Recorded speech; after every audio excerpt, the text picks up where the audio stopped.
Muy buenos días a todas y a todos los participantes del concurso de oratoria más importante de todo México y de Iberoamérica. México tiene la palabra. Muchas gracias a los organizadores del estado de Tlaxcala que el día de hoy nos han abierto las puertas. Y hablando precisamente de la entidad de Tlaxcala, me permito presentar a una persona que nos va a estar acompañando en la conducción.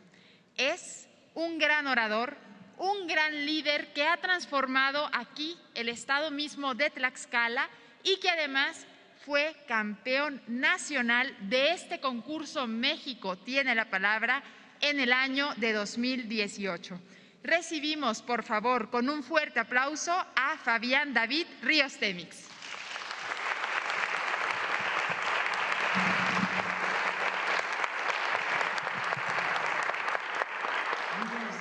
Tengan todos y todas ustedes, los 32 campeones estatales de oratoria y debate público de México tiene la palabra. Sean bienvenidos a esta hermosa tierra, la tierra de Tlaxcala, que ya en otras ocasiones ha tenido el gusto en el año 2015 de ser la sede de esta etapa nacional y también el año pasado de ser la sede de nuestra etapa regional del concurso México tiene la palabra. Igualmente saludo a todas las personas que nos están siguiendo a través de nuestras redes sociales, en la página de Facebook del Instituto Global de Comunicación y Expresión Pública, así como también en la página oficial del Instituto de Comunicación y Expresión Pública. Saludamos a nuestros miembros del jurado y pues, amiga Sofi, haznos favor de presentar a nuestros miembros del jurado. Claro que sí, como siempre. Nos están acompañando en el honorable jurado calificador personas que son así, honorables, conocedoras y expertas en el ámbito de la comunicación. Nos acompaña el licenciado Ricardo Oms, maestro que además es presidente de la Academia Mexicana de la Comunicación. Maestro Oms, muchas gracias por su presencia.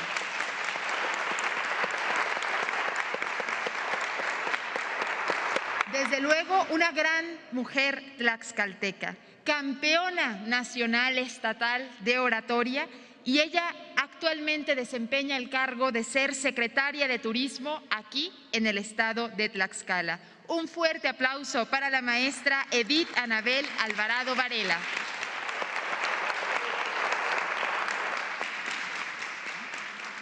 Gracias, maestra. Nos está acompañando desde el estado de Veracruz el maestro, el doctor Enrique Alberto Mendoza Filidor, quien es director de la Escuela Superior de Oratoria de Veracruz. Gracias, maestro.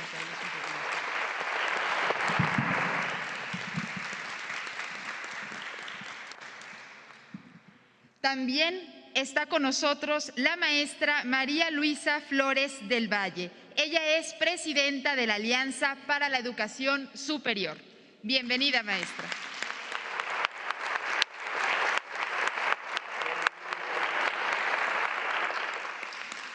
Y como ya es tradición en este concurso, año con año, funge también como el papel de jurado calificador aquel que fuera campeón de la edición anterior. En esta ocasión nos estamos refiriendo a Geraldo Martínez López, quien fue campeón del año 2019, representando a Tamaulipas.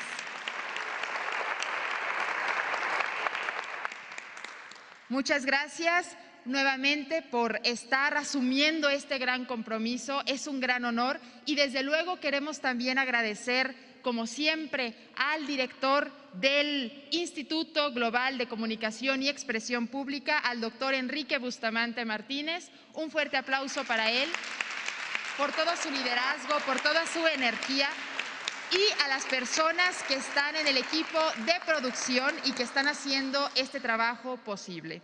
Muchas gracias y a continuación, por favor, compañero Fabián David Ríos Temix, ¿nos puedes explicar cuál es la dinámica que hemos vivido en este concurso? Porque ya iniciamos, como todos lo sabemos, pero bueno, para las personas que nos están siguiendo desde la transmisión en vivo en la página web del instituto, que sepamos que ya hubo ayer un evento muy interesante. ¿Nos puedes platicar, por favor?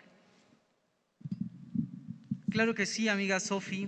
Pues bien, El Certamen Nacional de Oratoria y Debate Público México tiene la palabra, como ustedes saben, no se limita exclusivamente a la parte de la competencia, sino también se enfoca muchísimo en la preparación y en la capacitación de todos y cada uno de los jóvenes, que además de haberse preparado desde sus estados, han llegado desde hace algunos días y algunos con mucho más tiempo de preparación y de anticipación al estado de Tlaxcala. Y el día de ayer empezamos con el foro de reflexión e ideas, a través del cual tuvieron la posibilidad de tener 2 conferencias magistrales en las cuales nuestros ponentes les hablaron de la importancia de comunicar bien, de comunicar de manera asertiva, de generar estrategias que les ayuden a alcanzar mejores objetivos, de comprometerse también con las causas de todos y de todas nuestras campeones y campeonas de este gran certamen nacional de oratoria y debate público. Igualmente tuvimos la posibilidad de tener un espacio de reflexión con nuestros ponentes, de generar preguntas desde nuestros competidores hacia ellos para tratar de obtener respuestas que nos ayudaran a mejorar como hombres, como mujeres, pero sobre todo como personas de bien.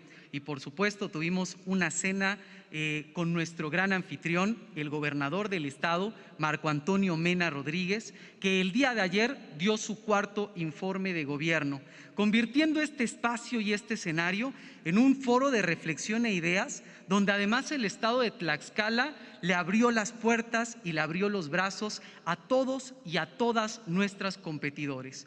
Y pues vaya, qué mejor ejemplo que el hecho de tener hoy a nuestra queridísima maestra Anabel, nuestra secretaria de Turismo y también gran campeona nacional de oratoria, como nuestra presidenta del jurado calificador. Muchas gracias, Temix. Y bueno, únicamente para información de todas aquellas personas que nos están siguiendo a través de internet, mencionar que las personas que dieron ayer sus conferencias magistrales fueron el doctor Luis Raúl González Pérez y el doctor Luis Durán, por lo que los invitamos a conocer la trayectoria de estas destacadas personalidades en la academia y así ser cada vez más los que estamos un poco más conscientes para poder transformar de mejor manera nuestra sociedad. Y bien, de manera muy breve les explicamos que a partir de este momento vamos a presenciar 32 magníficas conferencias que han preparado nuestras y nuestros campeones estatales. Son conferencias que ellos han elegido de manera libre, por lo cual podremos conocer su ideología, sus intereses y lo que es todavía más importante, sus propuestas, porque estas conferencias deben contener eso, una propuesta concreta de acción social para que la palabra pueda transformarse en acción. Sin mayor preámbulo, vamos a dar inicio a nuestro primer conferencista. Por favor, ¿lo puedes presentar? Claro que sí. Vamos a tener a nuestro primer gran conferencista. Cabe destacar que el día de ayer se realizó durante la cena nuestro sorteo y quien por sorteo va a abrir este magno evento y a ser nuestro primer gran orador, nuestro primer gran campeón estatal y por supuesto con él empieza el trayecto de todos y de todas ustedes de cara a ser el nuevo campeón o campeona nacional. Es nuestro amigo Rodrigo Aranda, quien nos visita desde el estado de Guanajuato y que además nos presentará su conferencia titulada Radiotécnica 33. Un fuerte aplauso para él.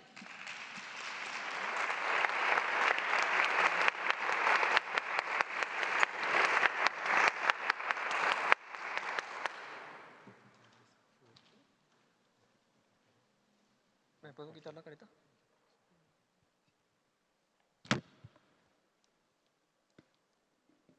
Listo, le pido al equipo de producción que me ayude a correr la presentación, por favor.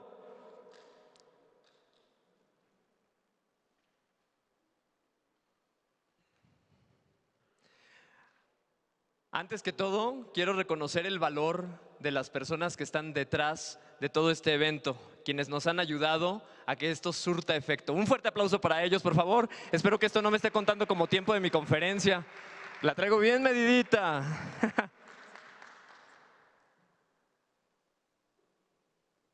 Muchas gracias. Al mentiroso se le pesca por la boca. Adelante, Rodrigo. Al mentiroso se le pesca por la boca. La mentira es uno de los defectos más grandes y feos que una persona puede tener. Esa voz de niña que acaban de escuchar en el audio, pues no es una voz de niña. Es mi voz cuando tenía 9 años de edad. Hace 2 décadas que esa voz tuvo la posibilidad de viajar gracias a la magia y al impacto de la radio. Excelente día tengan todos y cada uno de ustedes. Deseo que se encuentren de lo mejor. Me da mucho gusto saludarlos y estar representando al estado abajeño de Guanajuato en la palestra de la comunicación más grande e importante de México. México tiene la palabra. Les voy a pedir que me acompañen a viajar en el tiempo. Vámonos al año 2012. Avanzamos a la siguiente diapositiva, por favor. Les voy a presentar en la siguiente diapositiva mi propuesta, que tiene relación con unificar pasiones. ¿Qué relación tiene unificar pasiones? Bueno, es que la pasión funge como una catapulta que te puede llevar a alcanzar un sueño. Y cuando has alcanzado un sueño, puedes alcanzar entonces más sueños. Y me piden que me ponga otra vez la careta. Es que vinieron acá y me hicieron trampa, me dijeron que me la quitara antes de hablar. Entonces vamos a ponernos la careta. Ok, les pido me apoyen para avanzar en la diapositiva. Si no está la diapositiva, me lo voy a tener que chutar a capela. Ok. ¿Ya está? ¡Ay, sí! ¡Qué bueno! Yo me sentía asustado. Oye, con el frío y el nerviosismo voy a regresar sin dientes a Guanajuato. Una frecuencia en la educación y les platico que las pasiones nos hacen fungir como catapultas para alcanzar sueños. Ahora sí, viajemos al año 2012. Después de tantos años, siguiente diapositiva, por favor. Después de tantos años de haber intentado trabajar en radio, por fin uno de los grupos radiofónicos más grandes del país me abrió las puertas y me dio la posibilidad de estar detrás de un micrófono. Y estando detrás de ese micrófono, hice conciencia sobre la responsabilidad que es hablar. Porque la palabra tiene impacto, tiene fuerza, tiene alcance. Y si nos vamos a la siguiente diapositiva, se los voy a poder demostrar. Porque ahí tendría que aparecer el año 2012. Un día, mi jefe me mandó llamar a su oficina. Y yo en su oficina me dijo: Rodrigo, en este momento queda usted despedido. ¿A ustedes los han despedido alguna vez de un lugar donde aman trabajar? Qué bueno, porque así podemos empatizar. Y a quienes no les ha pasado, yo les recomiendo que nunca les pase. Ojalá que nunca les pase, porque se vive un sabor amargo cuando te despiden de un lugar donde tanto has luchado por llegar. En el año 2014 que me despidieron, pues yo salí sin esperanzas. Pero detrás de algo malo viene algo bueno. Y donde hay vida, hay esperanza. Y en ese 2014 tuve la oportunidad de entrar a trabajar por primera vez en el mundo educativo, en preparatoria. Allí tenía la posibilidad de ver a los estudiantes cara a cara, cosa que no hacía en la radio. Ellos me retroalimentaban con la gesticulación, con los ojos. Yo sabía si estaban en la luna o estaban en mi clase. Gracias a la magia de la educación, me di cuenta de que las palabras seguían teniendo peso y que era una gran responsabilidad hablar, porque lo que yo les decía, ellos lo podían tomar como verdad y difundir esa verdad a lo largo de su vida. Y lo que hace un líder es difundir verdades, su verdad. Por eso es importante conocernos. En el año 2016 me cayó un reto mayor. Pero déjenme les cuento algo. Yo estoy seguro que en la Edad Media no había secundaria. Y si había secundaria, Dante Alighieri no dio clases allí. ¿Saben por qué? Porque los habría mandado al infierno a todos. Estoy convencido de que un reto muy grande para dar clases es la secundaria. Ver alumnos en primer grado que se acercan y se te cuelgan del cuello y te dicen: profe, lo admiro, lo amo, lo quiero. Y en 2 años te encuentras con los mismos jóvenes de este tamaño, viéndote hacia abajo y diciéndote: no hice la tarea. Y entonces un periodo de crecimiento muy acelerado en tan poco tiempo. Adaptación. Fue ahí, después de la desesperación y de gritar, ¡cállense! ¡Pongan atención! ¡Por favor! ¡Les estoy hablando! Que me di cuenta que ellos necesitaban ser escuchados. Y más que quejarme, me convenía proponer. En el año 2017 tuve la oportunidad de inaugurar Radiotécnica 33, un proyecto que tuvo un gran alcance en el estado de Guanajuato y gracias a la vida recibió el reconocimiento como experiencia pedagógica de éxito. Esa experiencia que alcanzó a más estudiantes.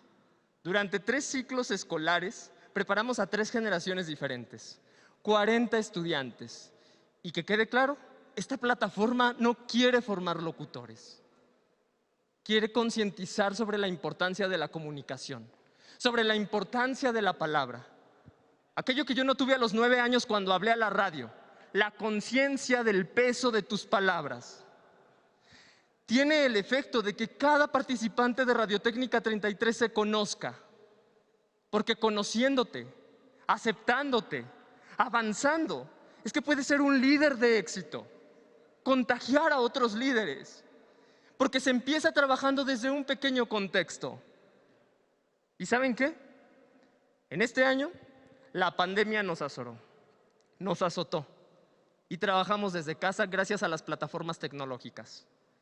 También en la presentación debía escucharse eso, pero las fallas técnicas existen, entonces se los voy a describir grosso modo. Radiotécnica 33 vivió gracias a WhatsApp, gracias a Facebook y gracias a la voluntad de quienes conformamos el proyecto. Por eso en 2020 nos dimos a conocer en la hora nacional, en todo el estado de Guanajuato. Y hemos llegado lejos y seguimos llegando lejos gracias a esa magia, la magia de la radio. Después, mi contrato se terminó, o sea, me volvieron a despedir. Pero nuevamente no fue mi causa. Por cuestiones de pandemia, los interinatos ya no se renovaron. Pero la ventaja es que detrás de algo bueno viene algo mejor. Y ahora, Radiotécnica 33 se convierte en Radio Nación. Alcanzaremos no una escuela, sino las miles de escuelas secundarias que hay en toda nuestra hermosa República Mexicana. Gracias, Radio Nación. Gracias, México tiene la palabra, por seguir siendo plataformas para que nuestra voz atraviese todas las fronteras que empiezan desde nuestra mente. Muchísimas gracias. Bonito día.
Una tarde me encontraba platicando con mis amigos de esas pláticas que se vuelven filosóficas y mucho más profundas de lo normal. Con las diapositivas, si pueden poner la segunda. Hacíamos de esas preguntas a las que pocas veces les buscamos respuesta. Recuerdo que entre ello nos preguntábamos cómo era posible que la radio pudiera llegar a nuestro estéreo. Nos preguntábamos cómo era posible que la imagen pudiera llegar a nuestro televisor. Y aún más impresionantemente, cómo es posible que el Internet pudiera llegar a nuestro teléfono. Si pueden avanzar 2 diapositivas, por favor. Hoy, en esta conferencia, les quiero presentar al espectro radioeléctrico. Y por si se preguntan, ¿qué es el espectro radioeléctrico? Déjenme explicarles. Es la siguiente diapositiva.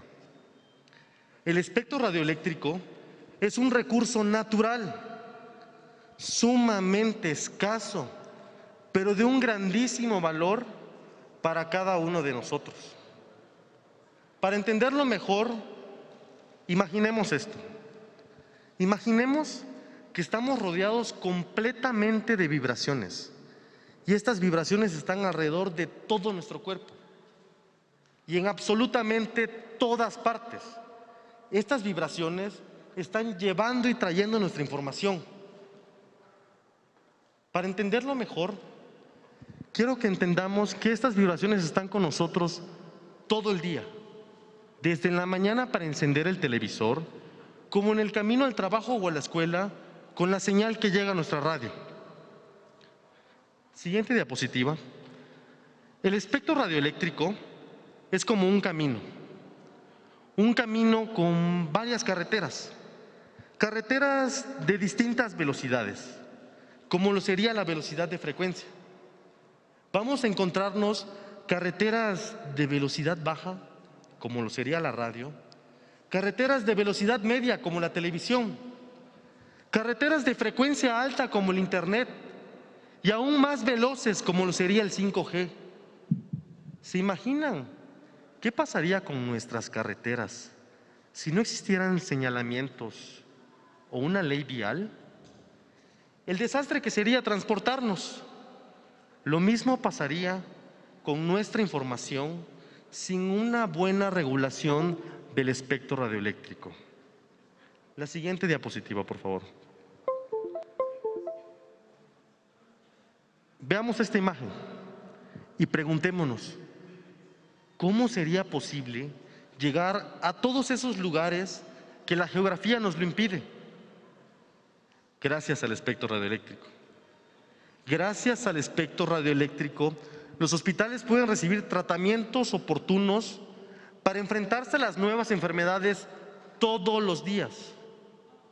Gracias al espectro radioeléctrico, los servicios de vigilancia pueden estar en vivo las 24 horas del día, con la finalidad de proteger más al ciudadano.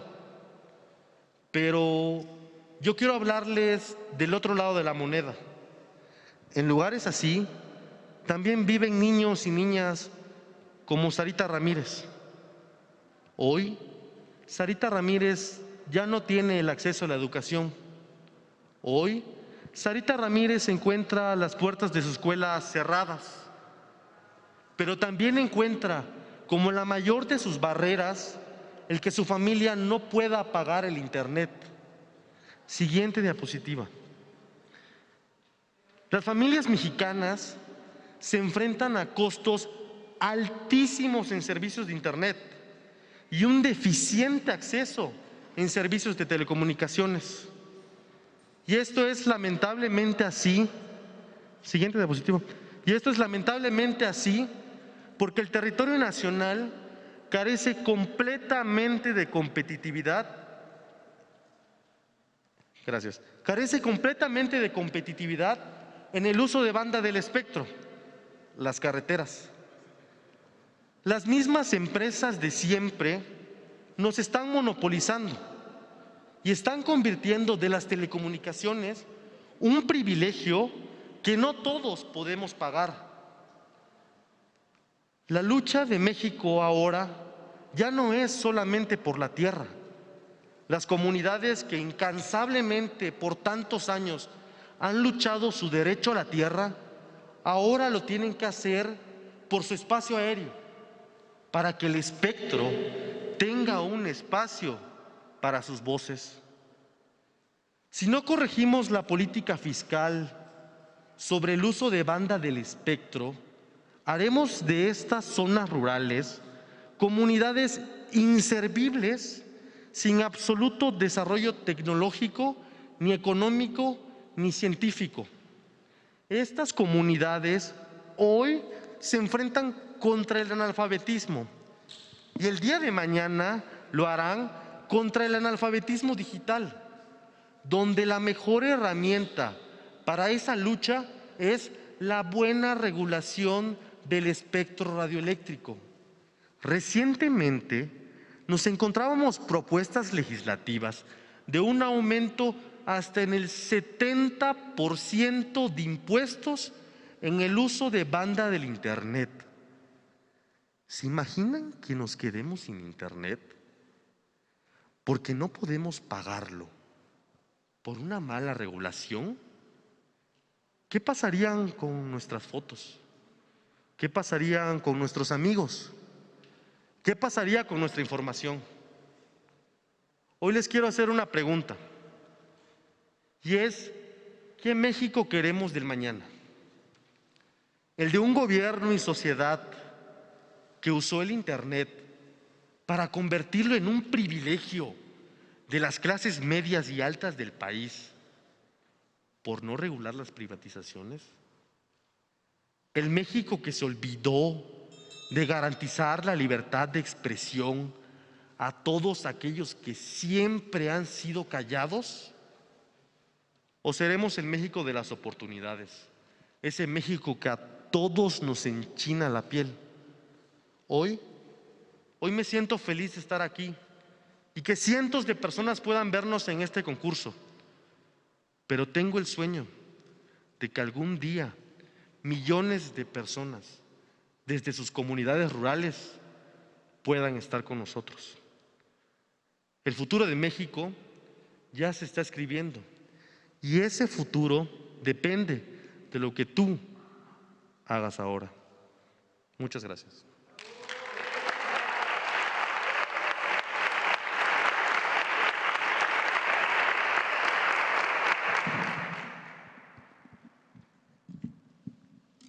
Muy bien, a continuación escucharemos a nuestro tercer conferencista. Para ello vamos a solicitar que pongan nuestras presentaciones en la pantalla y vamos a darle una muy buena bienvenida a nuestro representante de la tierra del ámbar, a nuestro amigo Francisco Jordán Mendoza Hidalgo. Él nos hablará del tema Sueños con Identidad. Para ello, quiero decirles que la etapa de conferencias ya lleva realizándose en este enorme certamen varios años. Por tal motivo, es el lado que nos permite a nosotros conocer a el ser humano que se encuentra detrás del orador. Por ello, vamos a escuchar ahora a Francisco Jordán Mendoza, de la tierra del ámbar, nuestro representante del estado de Chiapas.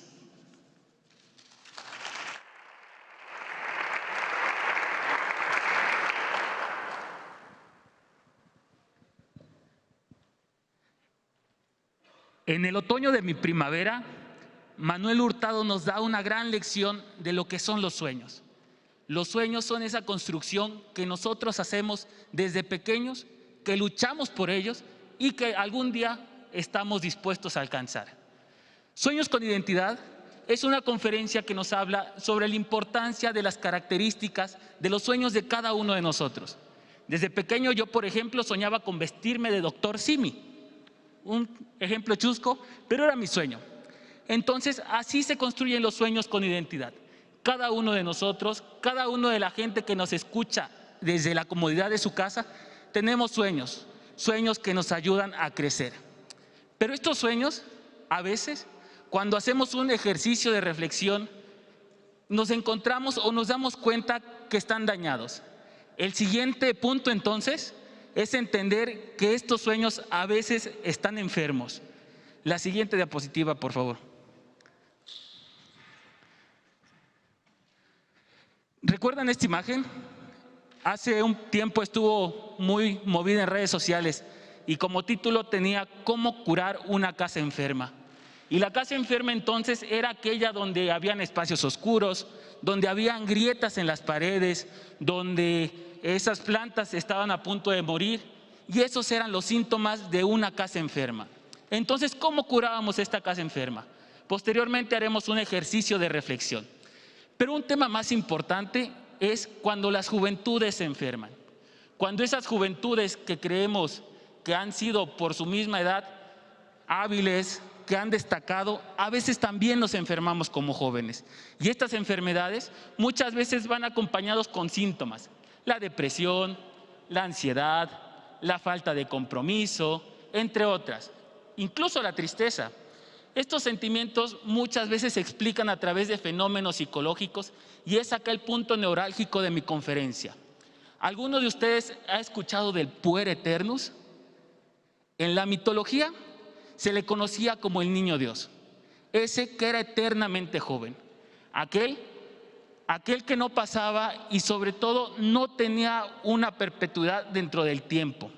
Es decir, los jóvenes hoy en día, aunque maduramos físicamente, psicológicamente nos mantenemos como niños dioses, como ese puer eternus, falto de compromisos, falto de obligaciones, pero tiene una explicación. Y esa explicación nos decía Carl Gustav Jung, un gran ensayista y psiquiatra suizo durante los siglos XVIII y XIX, que muchas veces esta falta de compromisos se debía principalmente a dos factores. La primera de ellas era una carencia de cariño en la infancia y la segunda, una sobreprotección. Entonces, tiempo después, Marie-Louise Buenfrance nos saca en este libro, en 1959, una serie de pláticas sobre la psicología del niño eterno. Igualmente, Antonio Bolinche nos definía en su teoría de las identidades que muchos de nosotros como jóvenes tenemos dos formas de protegernos. Una es la autoconcepción, es decir, listos, no tan listos, y la otra es la autoimagen, flaco, gordo, alto, chaparro, y a través de estas dos concepciones formábamos nuestra identidad.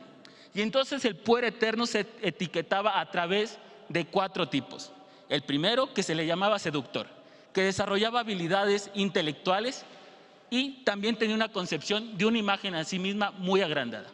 El segundo de ellos era un niño eterno caracterizado por ejercitar no el físico, sino el narcisismo intelectual. Y esto es muy preocupante cuando se excede.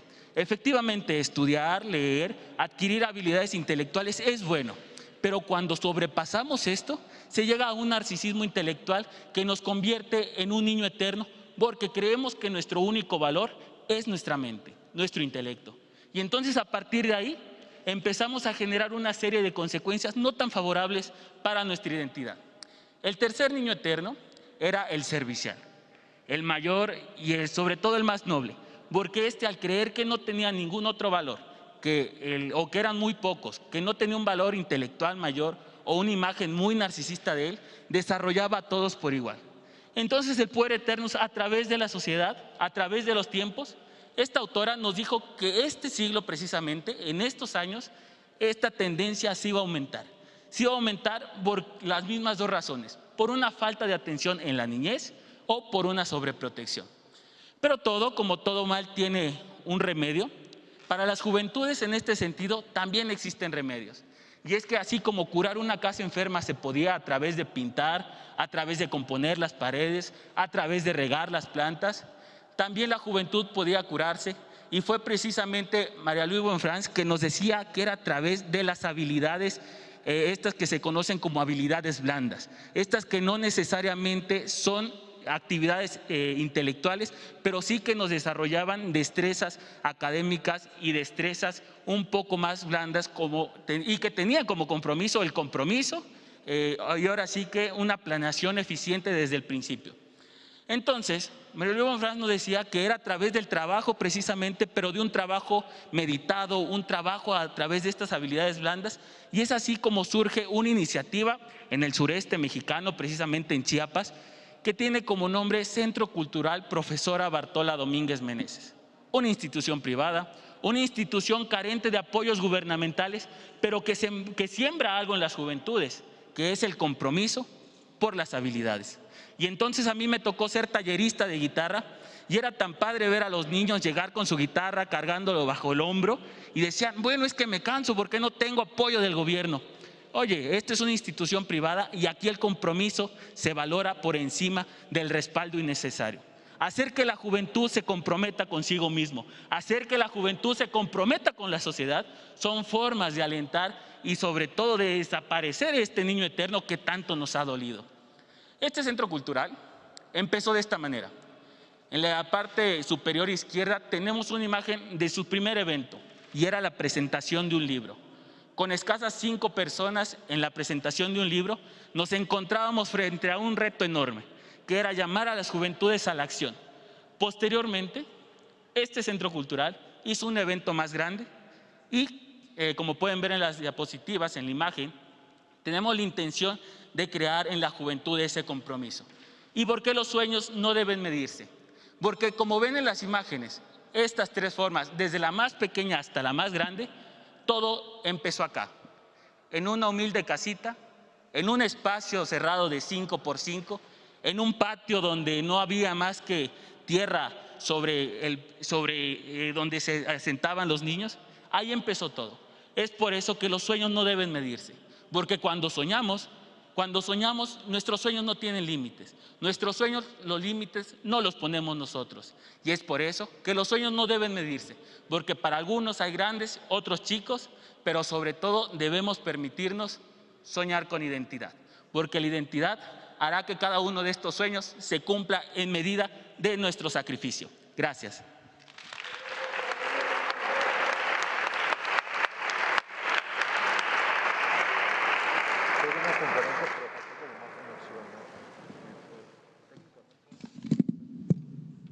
Muchas gracias al campeón de Chiapas. A continuación vamos a recibir al anfitrión, es decir, al campeón estatal de aquí, de Tlaxcala. Él es Carlos García Dorantes, pero antes de que se presente, porque vamos a esperar a que se cargue aquí la presentación y que todo esté completamente listo, vamos a platicarles que, bueno, este concurso de México tiene la palabra, como ya sabemos, tiene una muy vasta historia. Comienza desde el año de 1926, un año en el que el concurso fue titulado por El Universal. Y es así que tuvo distintas etapas, 4 específicamente. Desde su comienzo, desde 1926 hasta 1948, fue la primer gran etapa, y en estas contiendas existía también el concurso internacional. Posteriormente, de 1948 a 2000, de 2000 a 2010 es la tercera gran etapa, donde gana aquí nuestra presidenta del jurado, la maestra Anabel Alvarado, y bueno, posteriormente de 2010 hasta estos días, donde ya se llama México tiene la palabra. Estamos ya listos para recibir a Carlos García Dorantes, el representante del estado de Tlaxcala, que nos va a presentar la conferencia titulada El día más feliz de mi vida. Un muy fuerte aplauso para él.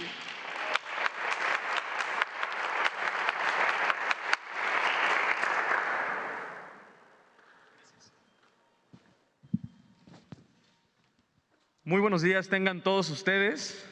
Los saludo con mucho cariño, su llegada al estado de Tlaxcala. Antes de comenzar, me gustaría explicarles la dinámica de esta conferencia.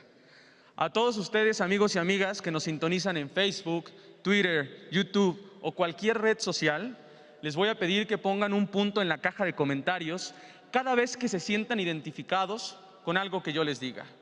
Por ejemplo, justo en este momento, a quienes les guste la música del reggaetón, pongan un punto. A quienes les guste la música de Arjona, pongan un punto.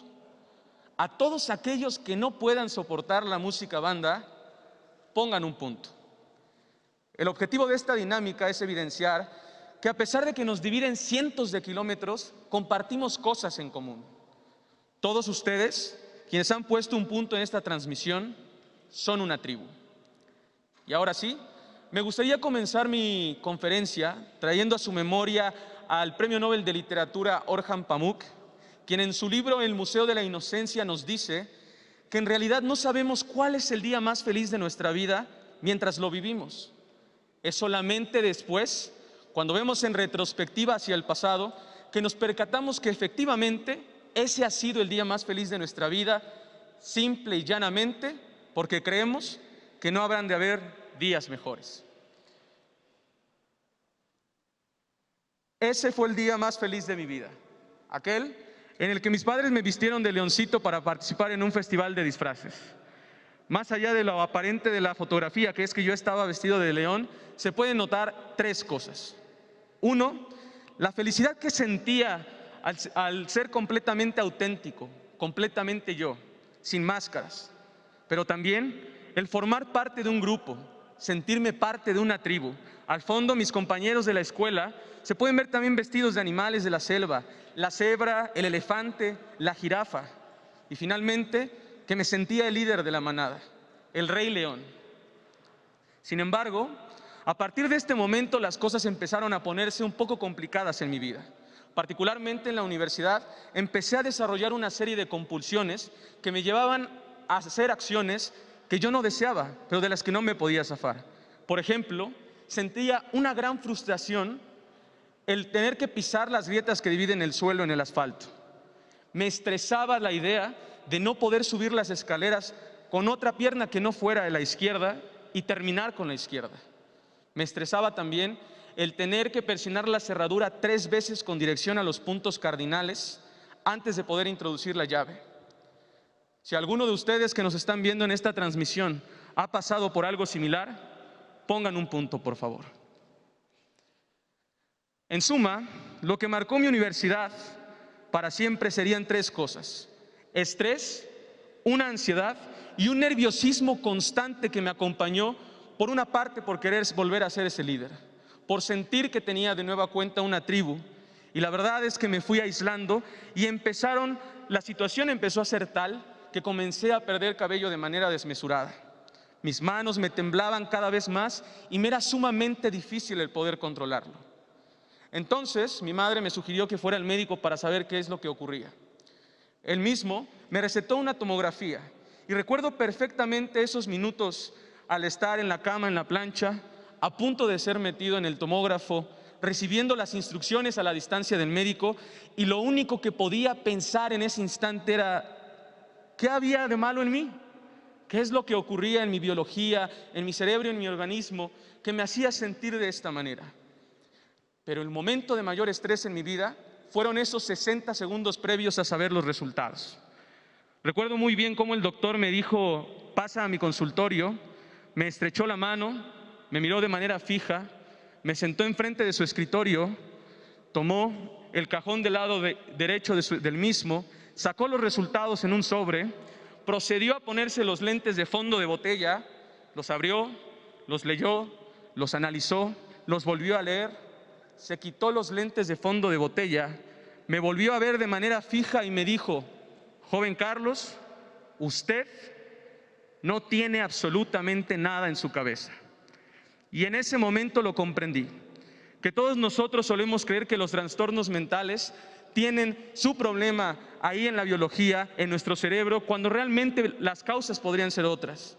Necesidades afectivas no realizadas, la necesidad de ser respetado, de ser reconocido, de ser querido por los demás. Y entonces llegamos a creer 3 cosas. Yo creía que era un fenómeno, me sentía completamente aislado, completamente solo, y en el peor de los casos llegué a creer que estaba completamente loco. Sin embargo, quiero decirles a todos ustedes, amigos y amigas que nos están sintonizando en redes sociales, que el día de hoy en nuestro país existen aproximadamente 7.700.000 personas que viven con trastorno obsesivo compulsivo. Y el día de hoy muchas de esas personas han puesto más de 3 puntos a lo largo de esta conferencia. Y si sumamos también a aquellas personas que viven con depresión o algún otro trastorno de ansiedad, serían 33.600.000 mexicanos y mexicanas que el día de hoy, derivado de la pandemia por el COVID-19 y las consecuencias que nos ha traído, han perdido sus empleos, se encuentran completamente aislados, se sienten incomprendidos, que no valen. Por ello es que el día de hoy me parece que es muy importante empezar a proponer algo desde nuestra sociedad, que nosotros, como ciudadanos y ciudadanas, empecemos a tomarle atención, a leer esas señales de personas como yo, que creen que están pasando por esto completamente solos, que sienten que son fenómenos. Les digo hoy, no están locos, simplemente están separados. El día de hoy la propuesta que traigo ante todos ustedes, amigos y amigas, es que tomemos las redes sociales, que han sido uno de los principales estresores en nuestras vidas y les demos un giro de tuerca. Y entonces sí, tomemos Facebook y creemos comunidades, grupos resilientes en donde personas como yo, que hemos vivido con trastorno obsesivo compulsivo, puedan subir sus experiencias en formato audiovisual para que en cualquier rincón del planeta, en cualquier rincón de nuestro México, las personas que están pasando por esto y que ni siquiera saben que viven con TOC, ansiedad o depresión, sepan que no están solos. Se le llama social prescribing en inglés, prescripción social, y es una metodología en la psicología que ha estado funcionando de manera muy cabal. El día de hoy creo que las pequeñas acciones pueden generar grandes cambios a futuro. Y quizás no vuelvan a haber días tan felices como el día más feliz de su vida, pero al menos en esos días nunca más estarán solos. Muchas gracias.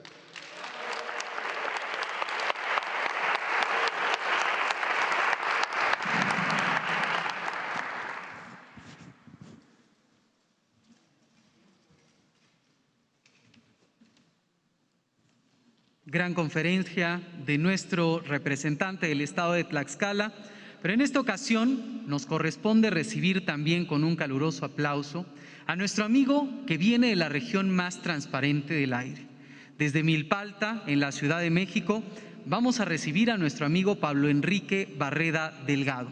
Cabe destacar que él tiene una conferencia muy importante con el título Un mundo sin mariposas.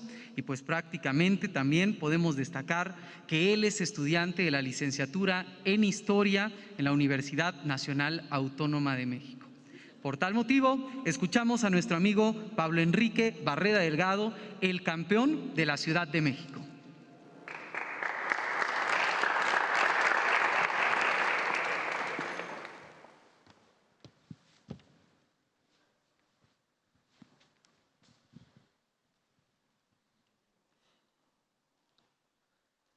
Aquel día lloré mucho, lloré muchísimo.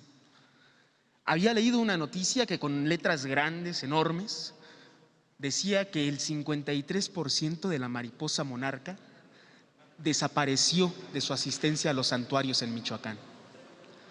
No lo entendía, no lo entiendo hoy en día. Y es que, ¿cómo es posible? ¿A través de qué hecho nosotros, los humanos, hemos hecho que buena parte de una especie desaparezca de un año a otro?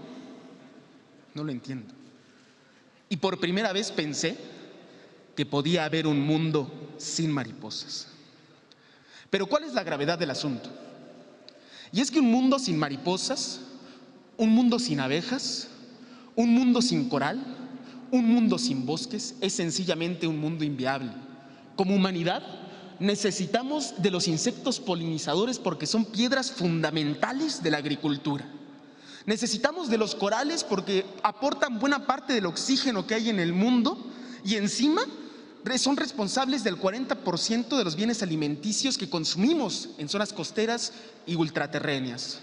Y los bosques, vaya, alimentan los mantos acuíferos que llevan el agua hasta nuestras casas.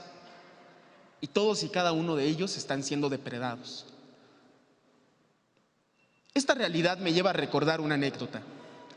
Jonathan Mills, en su libro La otra cara de la guerra de Vietnam, nos contaba la historia de un joven que regresaba del país asiático. Era recibido por su papá en su casa y cuando llegó a ella, muy feliz por el reencuentro, su mamá lo recibió con los brazos abiertos y con una frase completamente lapidaria. Hijo, perdóname. Es que no hay que comer. Y el joven en ese momento se volvió un torbellino de ira y de rabia y vació las alacenas de toda la casa y puso sobre esa mesa todas las bolsas de conserva y vuelto una masa de llanto le preguntó: mamá, ¿cómo me puedes decir que no hay que comer? Pueblos enteros mueren allá de hambres y tú piensas que no hay que comer. Pienso hoy en día que ese joven bien podría ser la ciencia, el periodismo científico. Y esa mujer somos nosotros. Las personas que cómodamente desde nuestras casas hemos declarado hoy en día que no hay salvación. Y ahí está el periodismo y la investigación abriendo las alacenas del conocimiento y poniéndonos sobre la mesa las distintas opciones y preguntándonos, rabiosos, furiosos, frustrados, ¿cómo es posible que declaremos que no hay salvación? Por eso aquí les traigo una de esas tantas ideas, una agricultura sustentable.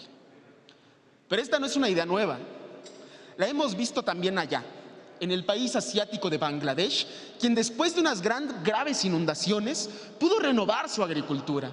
Y también está ahí en el país africano de Ghana, quienes estando en la zona tórrida y en una grave zona de sequías, pudieron renovar su agricultura y obtener una mayor suficiencia alimentaria. ¿O qué pasa con el caso de Cuba, quienes con poco territorio tuvieron que renovar sus maneras de producir alimentos para poder sobrevivir? ¿Cuál fue el modo? Esta nueva agricultura, o en palabras del idioma bengalí, el Naya Krishi, consiste en el policultivo y la alta densidad de plantas en un determinado espacio. ¿Cuáles son los beneficios que nos trae esto? En primer lugar, tenemos un mejor ambiente para nuestros insectos polinizadores. Y como lo reporta la FAO, aumenta en 150% la cantidad de alimento que se produce por metro cuadrado.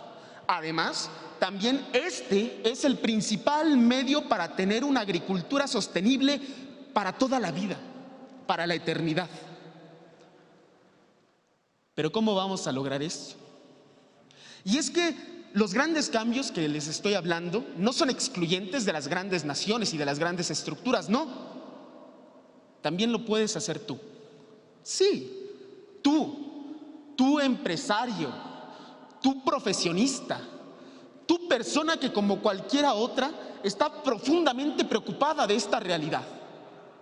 Esta es una acción transversal y esta es mi propuesta, porque desde nuestras casas y en nuestro pequeño terruño podemos plantar múltiples cultivos en una misma área y realizar a través de esta acción un mejoramiento para nuestro medio ambiente y sobre todo una cultura nueva de la agricultura, una nueva agricultura. Pero para lograrlo también se requiere del conocimiento. Y por eso aquí también vengo a convocar a que esto se logre a través de la multidisciplina. Preguntar y concurrir con todos aquellos biólogos, ingenieros agrónomos, contadores, administradores que se involucren en esta renovación de la cultura de la agricultura para que podamos salir adelante en este tiempo de crisis. Y es que los beneficios también están ahí, en la economía y en el desarrollo social. Porque como les he dicho, aumenta la suficiencia alimentaria y también aumenta la posibilidad de que nuestra industria nacional crezca. Además, estas nuevas formas implican el involucramiento de tantas personas que ese gran capital que se acumula ahí por las grandes industrias agrícolas se tendrá que ver necesariamente repartido entre más gente, implicando un desarrollo social y sobre todo un crecimiento económico y social sostenible.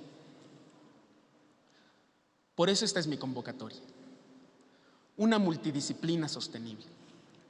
Y es necesario por la realidad que les he contado, porque aquel día en que lloré demasiado y en que sigo sin entender y que por eso les traje esta situación, concluí justamente con lo que ustedes están viendo en pantalla. Concluí que yo no quiero vivir en un mundo donde no haya mariposas. Y no porque no me guste, sino porque encima, el día que desaparezcan, habremos marcado nuestra sentencia. Y por eso les traigo esta reflexión. Por eso quiero llegar a sus corazones a través de esta situación, porque debemos de empatizar primero con el problema para después poder llevar a cabo acciones.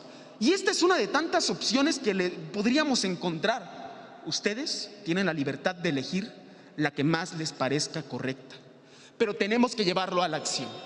Es una necesidad y una exigencia de hoy, de ahora, urgente, inaplazable y completamente fundamental para nuestra existencia en el mundo y la existencia de las especies que están con nosotros. Al final de cuentas, ustedes tienen la última palabra. Y por eso la pregunta que está ahí es para ustedes. ¿Empatizarán? ¿Llorarán conmigo? ¿O de lo contrario nos mantendremos en nuestras casas como aquella señora norteamericana? Y de ser así, como lo decía la canción de las casas de cartón, de ser así, será lo más trágico. porque entonces es hoy lo mismo que ayer. Es un mundo sin mañana. Gracias.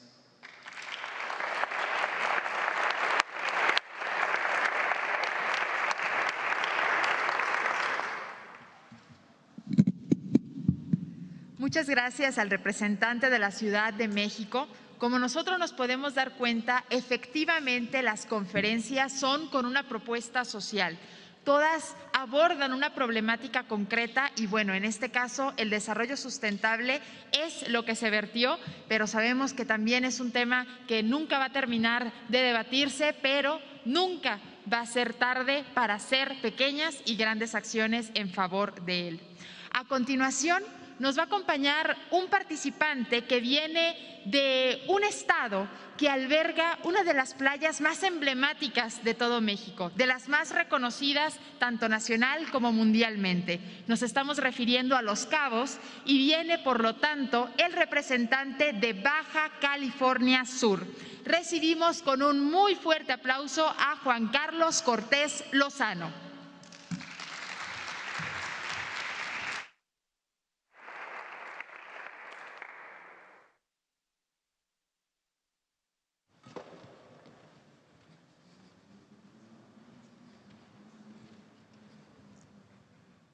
Imaginemos que vivimos en una dictadura, donde el régimen ha asesinado a 280,000 personas, donde han desmembrado, donde han mutilado y masacrado a la población sistemáticamente, donde exhiben a las víctimas en plazas públicas con cuerpos desmembrados, colgados en los puentes de las avenidas principales de nuestra patria, donde tenemos 38,000 cuerpos que no sabemos quiénes son en nuestras morgues, donde hay 80,000 desaparecidos en las últimas 2 décadas.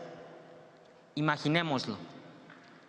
Parece sacado de una película de terror, de esas que combinan a Freddy Krueger y ponen a más y más villanos, pero la realidad es que no es así. ¿Alguien sabe de qué país me estoy refiriendo? Por dedazo. ¿De qué país me refiero, camarada? Exacto, me refiero de México.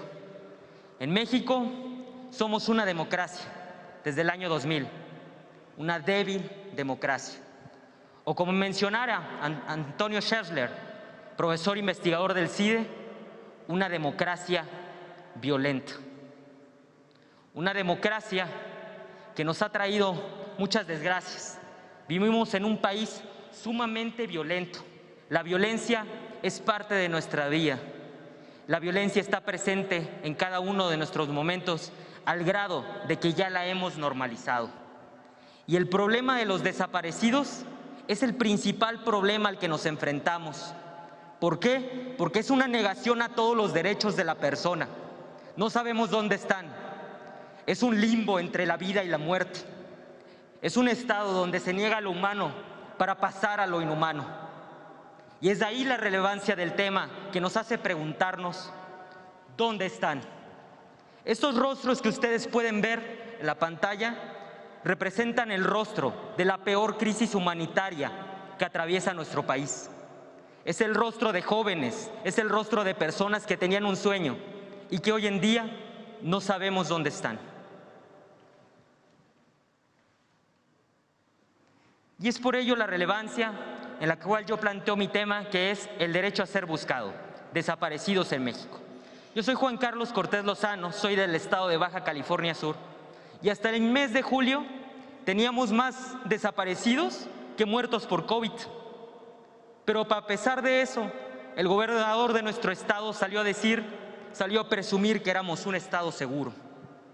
Y es para mí, la verdad, es un verdadero orgullo presentar este tema. Antes de entrar en materia, me gustaría enseñarles una gráfica. Me pasé un poquito. Bueno, ¿esa llega? Ok. Bueno, como que se pasa y como que no. Bueno, la gráfica que presentaba, ahí está. Se pasa y se pasa. Problemas técnicos. Nos está haciendo un sabotaje la mafia del poder. No sé cómo decirlo. Ahí me pasé otra vez, ahí va, está jugando ahí. Bueno, la gráfica que les quería mostrar justamente juega mucho porque de los 70s a los 2000 se quedó plana.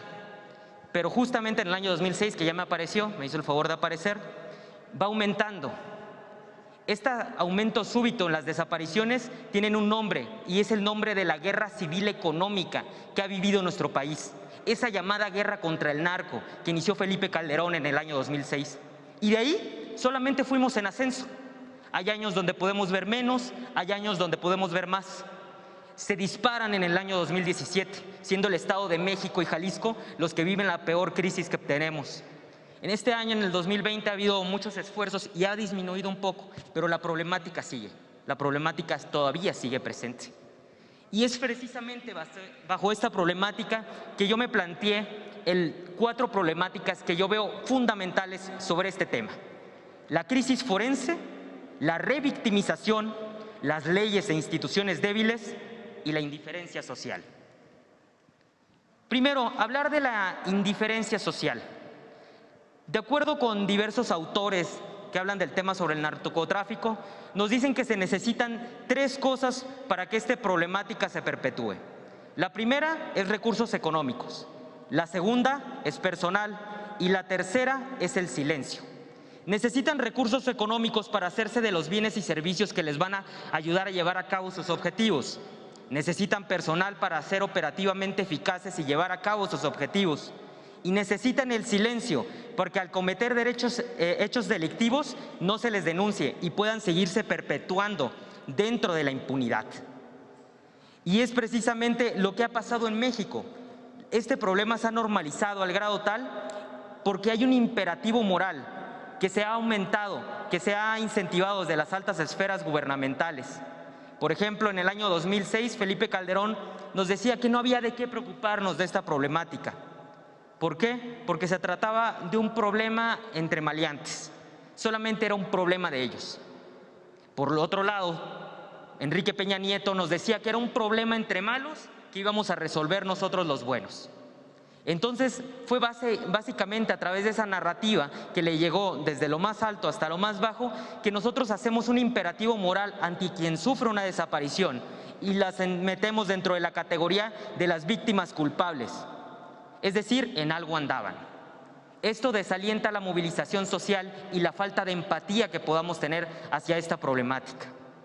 La segunda que quiero hablar es sobre la revictimización. Este es un tema que vulnera todos los derechos humanos de las personas y la tortura nunca acaba, porque primero tienen la indiferencia social, luego tienen la no respuesta institucional y esto se perpetúa porque son muy pocas las personas desaparecidas que realmente se encuentran. La tercera problemática que tenemos es la de la crisis forense. La crisis forense pasa que en México las morgues reciben más cuerpos de los que pueden recibir y mucho menos de los que pueden identificar. Según el análisis de Quinto Elemento Lab, hay 39,000 cuerpos sin identificar en las morgues. 39,000 cuerpos, de los cuales la mayoría se encuentran ya en fosas comunes, es decir, va a ser muy difícil que los podamos encontrar o saber quiénes son esas personas. A 1,000 las hicieron cenizas, por eso desaparecer hasta ser cenizas.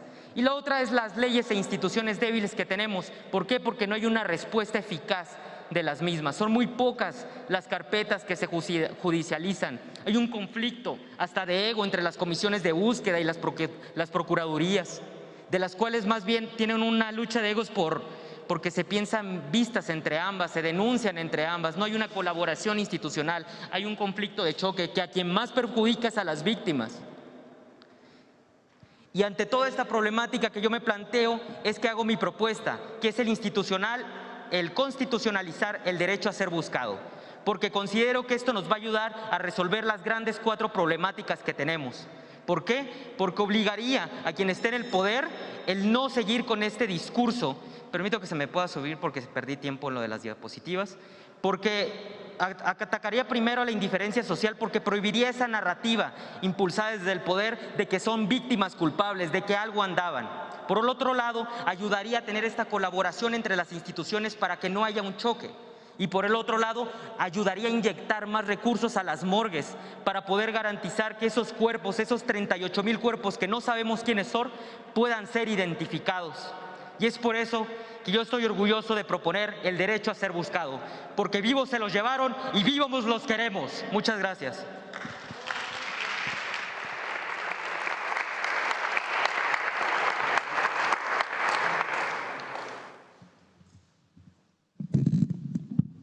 Muchas felicidades a nuestro representante de Baja California Sur. A continuación tendremos una conferencia muy interesante. Nuestro representante, nuestro campeón estatal, uno de nuestros 32 campeones y campeonas que viene de la gloriosa Verde Antequera, del lugar donde Dios nunca muere, del hermoso estado de Oaxaca. Vamos a recibir a Ricardo Yair Silva González, que nos va a presentar la conferencia Reinventando nuestra cultura ancestral. Un fuerte aplauso para Ricardo Yair Silva González, que además es nuestro competidor más joven en este certamen 2020.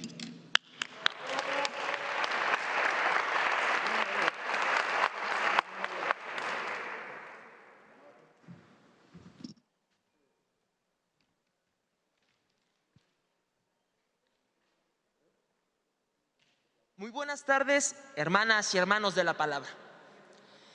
Ey laro atuguet, tangaru yecho, ketaben kabenetzan. Es una expresión zapoteca, lengua materna de mi tierra natal, que significa reinventemos o rescatemos nuestra cultura ancestral, misma con la que he titulado esta conversación, a la que me quiero introducir por la brevedad del tiempo, solo con 3 acontecimientos muy importantes y muy recientes en nuestro país. El primero fue el plagio del que en enero de 2015 fue acusada la diseñadora francesa Isabel Marant por haber robado y patentado bordados ancestrales de las mujeres indígenas de Santa María Tlahuiltoltepec, de la zona Mije del estado de Oaxaca. El segundo de ellos se refiere al intento infructuoso de la señora Beatriz Gutiérrez Müller, que por órdenes de su esposo, el actual presidente de la República, solicitó prestados el penacho de Moctezuma II y los códices mexicanos que se encuentran en Europa, petición que por supuesto le fue negada por las autoridades de Austria y del Vaticano respectivamente. Y el tercero se refiere a 2 acontecimientos muy ligados entre sí, latentes y vigentes en nuestra cultura ancestral, y que se refieren en primer término a la conmemoración el año pasado de los 500 años de la nación y el mestizaje, donde Tlaxcala es ícono y cultura de este pasaje. Y por otra parte, el hecho de que en 2021 estaremos conmemorando los 500 años de la caída de Tenochtitlán y el fin de la conquista del pueblo guerrero de México. Estos 3 acontecimientos nos invitan y nos obligan a pensar de manera seria, responsable, pero sobre todo positiva y constructivamente sobre la importancia y trascendencia que estos hechos representan para nosotros y para el mundo. Porque no se trata de reabrir viejas heridas y cicatrices, no se trata de demostrar nuestro grado de insatisfacción que nos orillan al riesgo de pelearnos con el continente europeo. No se trata de rememorar viejas historias que nos orillan al riesgo de sangrar nuevamente. No es con ocurrencias chuscas que exigen disculpas públicas por el bestial genocidio indígena, por el saqueo de nuestros metales y nuestras piedras preciosas y por una transculturación forzada, que recordemos que bajo los signos de la cruz, la espada y la corona dio nacimiento a lo que hoy orgullosamente llamamos México. Tampoco se trata de satanizar la evangelización endemoniada que tiñó de rojo los ríos y las selvas de nuestros ancestros, ni de añorar a lágrima batiente y doblegada la represión de nuestras culturas, nuestras costumbres, nuestras vestimentas, nuestras músicas y nuestras lenguas, secuestradas todas ellas en nombre de un Dios omnipotente y omnipresente que aún en pleno siglo XXI sigue acechando nuestra callada sumisión. No es ni debe ser así. Yo creo que por el contrario, es ahora cuando se presenta la oportunidad de vislumbrar la luz en un fenómeno caracterizado en una mezcla rica en razas, culturas, costumbres, idiomas y tradiciones milenarias.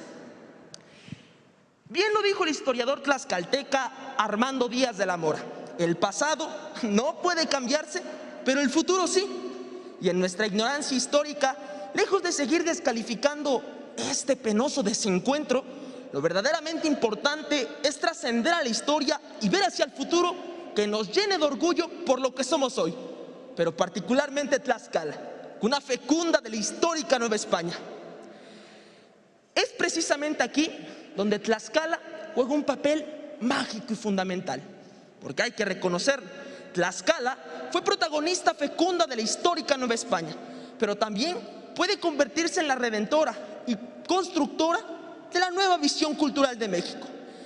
Es Tlaxcala ombligo de la civilización hispanoamericana y por lo mismo, a más de 500 años de distancia, hoy, más que nunca y más que siempre, Tlaxcala tiene que convertirse en ese pretexto valedero para fortalecer los vínculos de unidad y solidaridad de los hispanoamericanos.